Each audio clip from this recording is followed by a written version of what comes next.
element of the reals mean? All real numbers are the domain, right? Except, what's the no-go? What's the one that's a no-go? The number 2. And why do you think it's a no-go? Because you would have 0 on the bottom. You'd have a 0 in the denominator, and that's a big no-no, right? So it's all real numbers except the one thing that'll cause a hiccup, which is a 2. So if they ever throw something that looks like that up there, don't get nervous about it. Just know that it's just telling you what is good for this particular x values and what would not be good. And that in that case is a 2. So I'd like you to talk to people around you. You're going to try to find the inverse of this guy. Okay? I know you'll hit a stumbling block because I always know if this one causes a stumbling block. It's okay. And if you don't, good for you. And then I'll come right back in about 2 minutes after you have this discussion of what you think you should do. So you look at how you find an inverse. We did that yesterday in class. Okay? Are we cool? Yes, no, maybe so? Okay? So what's the first thing I have to do? Good. Not quite. Change this to y, right? Did everybody do that yet? Yeah. That's a good step, right? Then, what's the next step? Interchange. Swap out, interchange x and y.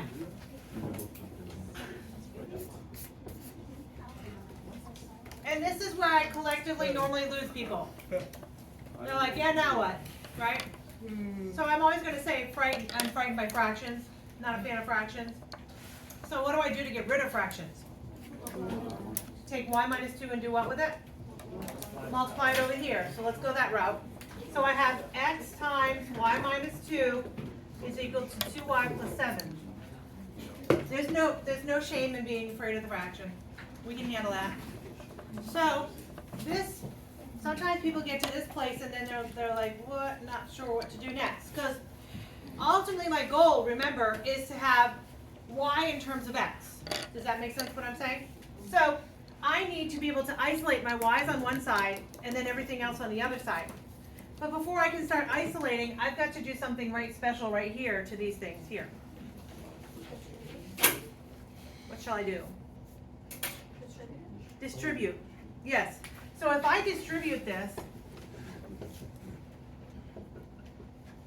I have individual units in this particular equation, some of which have y's, some of which don't have y's. Y'all see what I'm talking about? So my big goal is to get y on one side and everything else on the other side and get y alone. So if I'm looking at this, do you see the two components that have y's with them? And then do you see the stuff that doesn't have y with them? Okay, so I would suggest taking all your y stuff and bringing it to your left, and take all your things that don't have y and putting it on the other side. So in essence, what am I going to be doing with this negative 2x? Adding it. So I'll do it slowly. Okay, and then on that right hand side, I see something with y that I could bring to the other side. What shall I do? Minus 2y. So xy minus 2y is equal to 7 plus 2x. So have I lost anybody with that particular thought process yet? Or are we okay? Okay, so again, ultimate goal is to get y equals junk, right?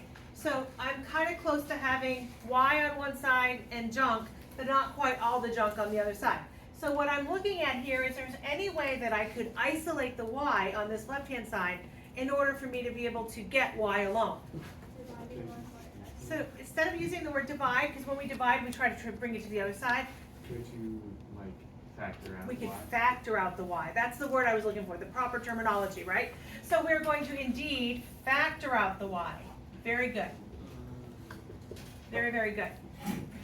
And then last but not least, there's a last step to isolating the y, and what would that be?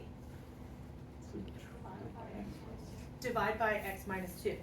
I heard subtract. We wouldn't subtract because it's multiplied. We do opposite by, you want to subtract, but you can't. Yeah.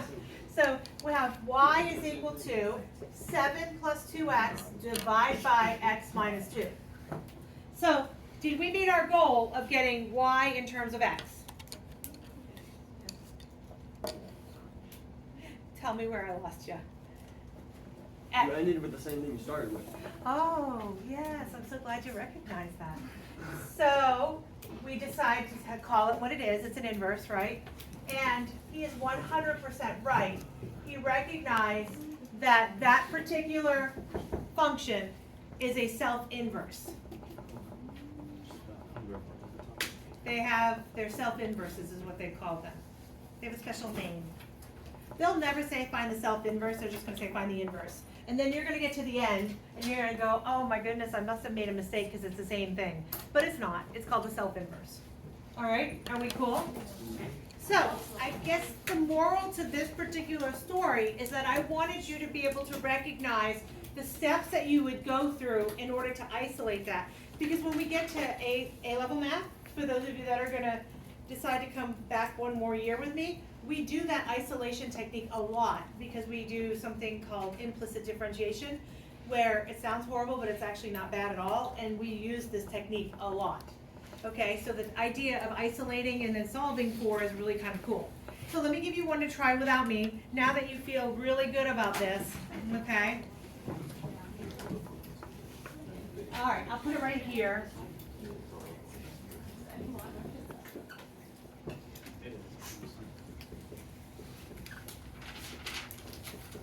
Okay, so find its inverse, please.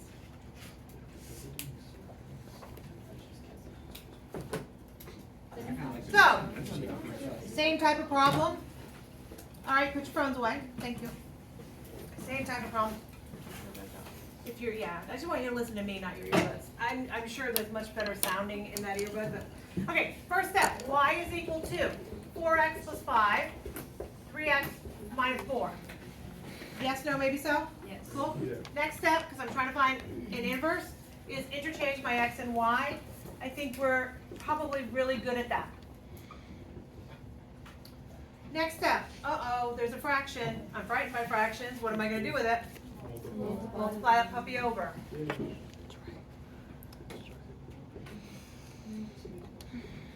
Okay, we're cool.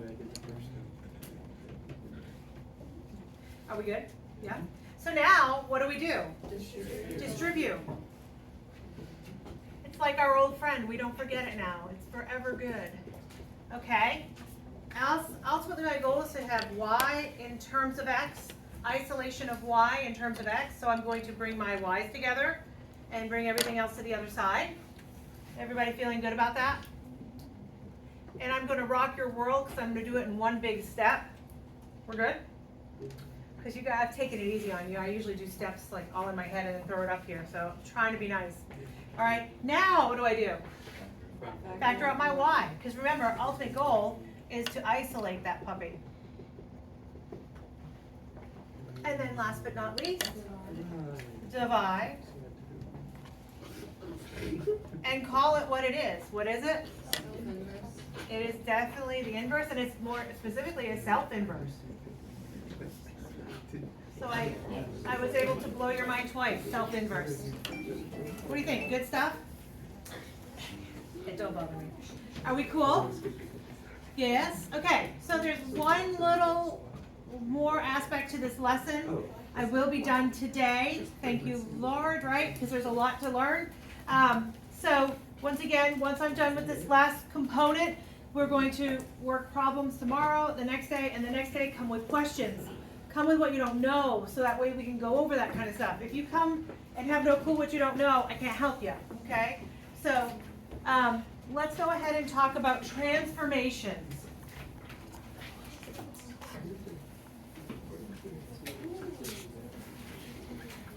You say, ooh, like it's exciting. Ooh, exciting transformations. Okay, so when I taught you chapter 1, I actually started to introduce you to transformations in my own little sly little way. By when we took something and we completed the square, we got it into what kind of form? Vertex form. We were able to use our mind's eye and do a graph of that particular graph. Like I knew when something was shifting to the left or to the right, if it was moving up or down, if it got wider, in other words fatter, or if it got skinnier, if it flipped over the axes. We discussed that. This in essence is going to do the same thing, but the presentation is a little different. So kind of keep in mind, we're talking the same thing. It's just how they present it. All right, are we cool? All right. We're as cool as we can be, huh?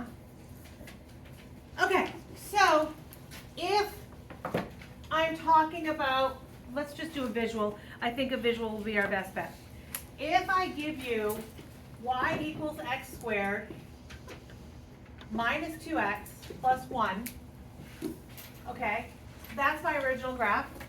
And I am going to translate it into x minus 3 squared minus 2 times x minus 3 plus 1. Yeah. Yeah, right. You told me it's something you already did this day. It is, I promise.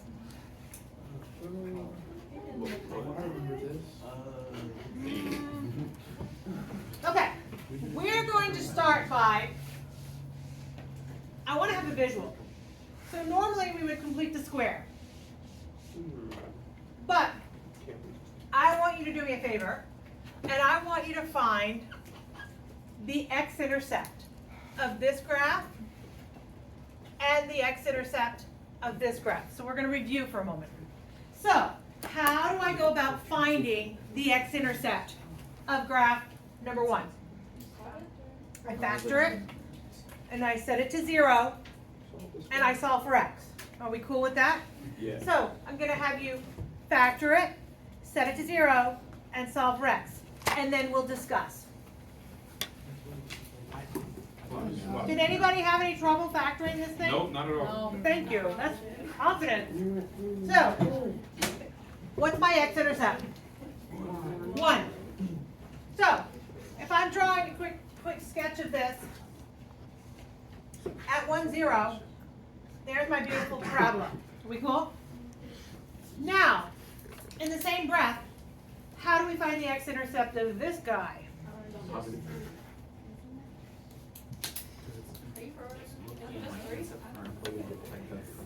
I know. You don't know. I don't know. I would love to be able to say, ooh, it's positive 3, What did you have? but it's not. Solve it first. What do we have to do? Solve it first. Yes. So what does that mean? Solve it first. Like, set it to 0. So, okay, so I'll start there.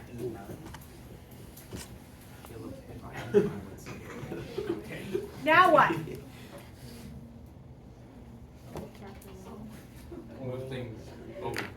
We'd like to move things over, but for us to be able to do this, you know, okay, when it looks like this, you automatically, your brain automatically said, oh, I'm going to factor that puppy, right? When it looks like this, not so pretty to factor. It's doable. I can show you how, but not so pretty to factor. So what do I do with it then? You foil it. Foil it out. Do what to this guy? Distribute it through. Then do what? Combine like terms, and then you do what? Then you factor it. Foil, distribute, combine like terms, and factor. That's like a good dance. I'll have to do that one for homecoming. Foil, You're not going to and do the. distribute, You're and not. combine like terms, and then factor. I don't know. I'll have to come up with something. You're not going to do the There is a sine and dance that you will cosine. learn, so I'll have to come up with a good one. Oh, I didn't stretch enough for that one. When you guys learn, when you learn your trig functions, your mind will be blown. All right, are we foiling good? Yes, no? Yeah?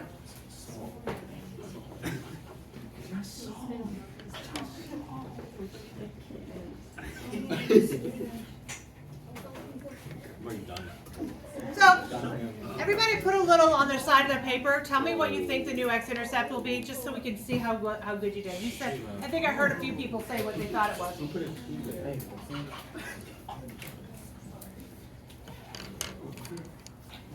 Positive 4. 9. 16. Ah, I got 4. you got 4.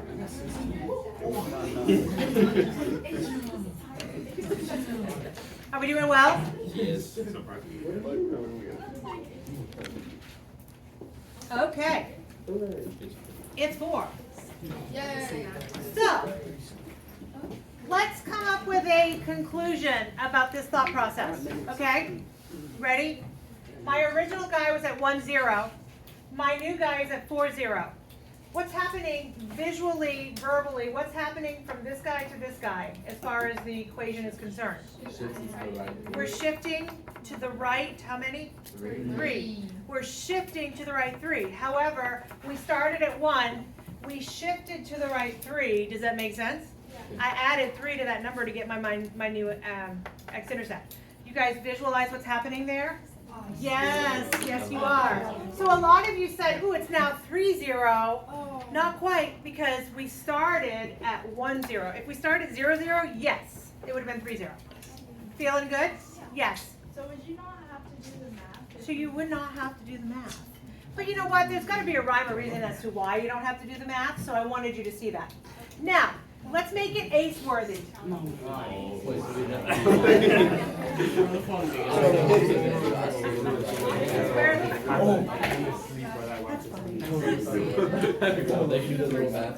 not trying to make it hard.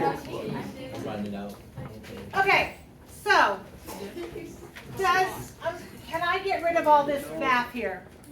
It's beautiful, but can I get rid of it? Yes. Okay, so I want to talk a little bit about something.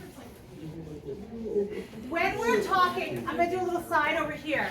When we're talking about movement, we talk about on a graph. I think you would agree, my movement can happen in the x direction or in the y direction. Make sense? I could shift left, I could shift right, I could shift left, I could shift right, I could go up or down, right? So when we talk about that, we actually do that in terms of what we refer to as vector movement. Totally new, you've never seen it, but it hopefully will make good sense. So the vector movement on the top is referring to the x movement, where the second value down below is going to be your y movement. Okay? So if I refer to this as a vector movement, in this original question that I just told you, I had my original x squared minus 2x plus 1, and I transformed it into this guy. I think everybody agrees with me that my movement happened in the x direction, and how far over in the x direction? Three places. So the vector movement of this particular graph was 3 in the form of an x, and it didn't move up or down at all, so 0 in the form of the y. So x movement would be 3 in the form of the x and 0 in forms of y. Okay, so how would this look different if this would have been a plus 3 in this little problem? This guy would have been plus, this would have been plus. What would the movement have been? It would have been negative. Is everybody feeling good? So let me show you the generic. Y is equal to x minus a squared plus b. What's the vector movement of that guy? Positive a. And which way does that b do? What does that do to me? Up. I'm moving it up, right? So that's my vector movement, AB. So if I give you this, tell me what my vector will be. Positive 4, negative 3. Feeling good? Feeling good? Are we cool? So it's what we did when I first started teaching you about how you visualize that shift in movement of that. Just, it's in what we call vector form. So it's not new, but it's new, right? So let me give you this one to do, and then I'm going to make it fun. I don't know, whatever you want to call it. So I have y is equal to x squared plus 5x. And I want you to translate it 2 units to the right. Rewrite the new equation. Translating 2 units to the right. So what is my, what is going to be happening to that number 2? That way. I'm moving it, yeah, to the right. So if I'm translating it 2 units to the right, what's my new x going to look like? X minus 2. And this guy? So that would be your answer. Wow. Right? Now, the question that came up is, do I leave it like that, or do I put it in the, when I FOIL out, that's actually called standard form. If I asked you to complete this process and create it into standard form, I would be asking you to make it look something like that. And what would I really be asking you without saying the words? I would be asking you to FOIL that puppy out, take that 5 through, combine like terms, put it in descending order. Okay? So oftentimes in Aice math, they'll say, go ahead and translate it 2 units to the right and then make it in standard form. This is what they're looking for. And if you don't put it in standard form, you lose a point. So we don't want to do that. Okay? Everybody cool?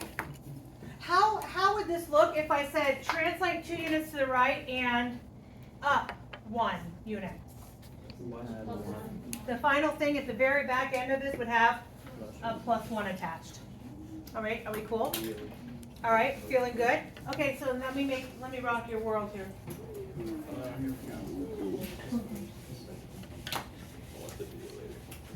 I don't think I'll rock your world. I think you guys will handle it with ease. There'll be a lot of discussion.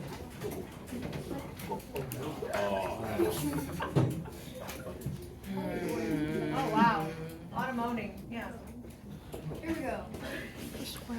All right, I want you to translate it with this vector unit. Have fun. All right, I'll let you discuss. Talk amongst your peers. There's only Like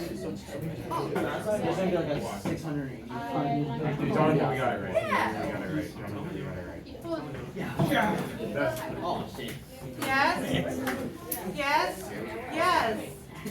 And then I see no's out there, but we're yesing. We're yesing. You got that?